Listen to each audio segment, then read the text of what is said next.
अस्सलाम वालेकुम, this is Shakeel Mansha and you are watching English with Shakeel मंशा।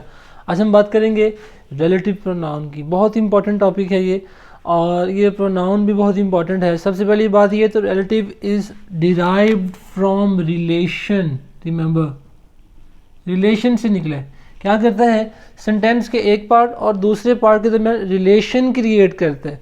या आप ये भी कह लें, it is use to refer और relates to its antecedent. Antecedent क्या होता है, हम बात कर चुके हैं कि वो वर्ड जिसके लिए हम प्रोनाउन यूज़ करते हैं या प्रोनाउन जिस वर्ड को रेफ़र करता है, जिस नाउन को रेफ़र करता है, वो उसका एंटीसीडेंट कहलाता है। तो रिलेटिव प्रोनाउन क्या करता है, it carries us back to its antecedent. किसी सेंटेंस में जो एक्शन जहाँ से ओरिजिनेट हो रहा है, ये एक्शन डूअर जो है, जो एजेंट है, उसकी तरफ हमें लेकर जाता है, उसकी तरफ रिलेट करता है।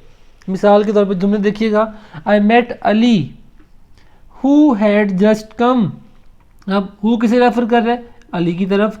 तो हु यहाँ पे कौन सा फंक्शन परफॉर्म कर रहा है, ये रेफर बैक कर रहा है अपने एंटीसीडेंट की तरफ। एक बात ये याद रख लें, और जो मैंने आपको स्टार्ट में बताया कि एक सेंटेंस के पार्ट और दूसरे सेंटेंस के पार्ट में रिलेशन क्रिएट कर रहा है, उनको आपस में जॉइन कर रहा है, कनेक्ट कर रहा है, इसीलिए इसे हम रिलेटिव प्रोनाउन कहते हैं। रिलेशन क्रिएट करता है। और सबसे इम्पॉर्टेंट, वेरी वेरी इंपॉर्टेंट क्या है, they are also called conjunctive pronoun. इसे कंजंक्टिव प्रोनाउन भी कहते हैं। कंजंक्टिव प्रोनाउन कंजंक्शन से है। कंजंक्शन क्या करती है, दो पार्ट्स को, दो इक्वल पार्ट्स को या अनइक्वल पार्ट्स को आपस में कंबाइन करती है, जोड़ती है। तो रिलेटिव प्रोनाउन भी ये काम करता है, इसीलिए इसे कंजंक्टिव प्रोनाउन भी कहते हैं। Don't get confuse when you are asked what are conjunctive pronouns. Remember, it's another name of relative pronouns. Conjunctive pronouns को रिलेटिव प्रोनाउन भी कहते हैं।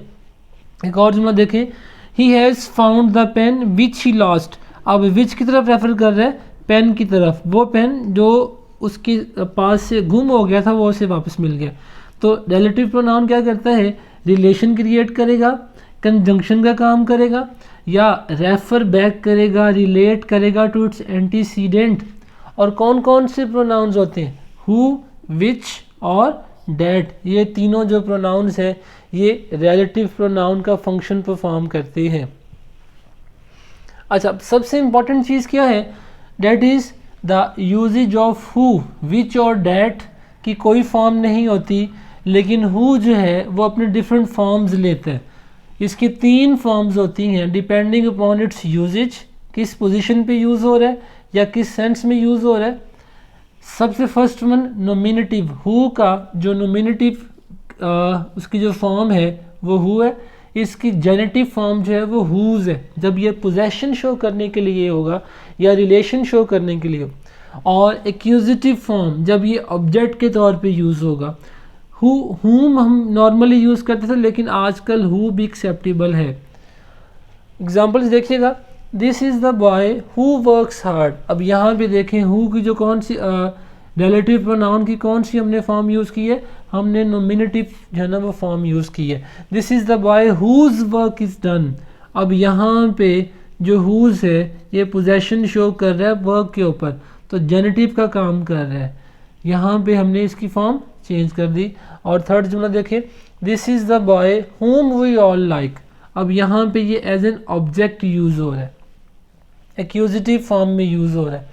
तो जो हु हमारे पास जो वर्ड है, जो रिलेटिव प्रोनाउन है, ये 3 फॉर्म्स में यूज़ होगा। नॉमिनेटिव में इसकी फॉर्म यही रहेगी, जेनेटिव में ये, और एक्यूजिटिव या ऑब्जेक्टिव में ये। सबसे इम्पॉर्टेंट चीज़ क्या है, when ever students use relative pronouns तो दे मेक ब्लंडर्स, मिस्टेक्स करते हैं। कौन सी मिस्टेक्स, वो है रिलेटिंग टू इट्स पोजीशन। आपने इसको लोकेट कहाँ पे करना है, आपने इसकी पोजीशन डिसाइड करनी। याद रखने वाली बात यह है, अगर आप रिलेटिव प्रोनाउन को उसके एंटीसीडेंट से जितना दूर लेते चले जाएंगे, उतनी ही कन्फ्यूजन सेंटेंस में बढ़ती चली जाएगी। तो वी ऑलवेज सजेस्ट कि use relative pronoun as near as possible to its antecedent. जो उसका एंटीसीडेंट है उसके जितना करीब आप किसी रिलेटिव प्रोनाउन को यूज़ करेंगे, उतनी ही सेंटेंस में जो सेंस है वो ज़्यादा विजिबल होगी, उसका मायने जो है ना वो ज़्यादा बेहतर होगा। दो जुमले देखिएगा। The first one is the boy who won the prize is the son of my friend mister Ali. अब यहाँ पे हमने जो प्रोनाउन यूज़ किया है डैट इज़ हु। अब हु किसके साथ यूज़ हो रहा है? बॉय के बिल्कुल साथ। अब यहाँ पे इस जुमले का मतलब ये बनता है the boy who won the first prize, we are talking about this boy, ना कि मिस्टर अली की बात हो रही है। मिस्टर अली का रिलेशन हम शो कर रहे हैं कि बेटा मिस्टर अली का है, लेकिन प्राइज़ किसने जीता है? Who won the first prize, prize जीता उस लड़के ने। एक पॉसिबिलिटी ये। अब दूसरा सेंटेंस देखें, the boy is the son of my friend mister Ali who won the prize. अब यहाँ भी हमने अगर हु को यहाँ पे प्लेस किया है, now this would change the whole sense of the sentence, total reverse हो जाएगा, टोटल अपोजिट मीनिंग आ रहा है। यहाँ पे हम लड़के की बात कर रहे हैं और लड़के ने प्राइज़ जीता है, लेकिन जैसे ही we would shift this relative pronoun from this noun to that one, तो अब यहाँ पे देखें mister Ali who won the prize. अब यहाँ पे हम ये इंडिकेट कर रहे हैं कि mister Ali has won the prize, not the boy. लड़के ने जो है ना वो प्राइज़ विन नहीं किया, प्राइज़ मिस्टर अली ने किया जो उस लड़के का बाप है। तो याद रखने वाली बात इसमें यह है कि इसकी पोजीशन को लेकर कन्फ्यूजन तब तक रहेगी जब तक आप उसके एंटीसीडेंट के साथ उसको यूज़ नहीं करेंगे। तो ट्रिक ये है कि रिलेटिव प्रोनाउन को हमेशा उसके एंटीसीडेंट के साथ या उसके करीब करीब रखें ताकि जुमले की जो सेंस है वो डिस्टर्ब ना हो।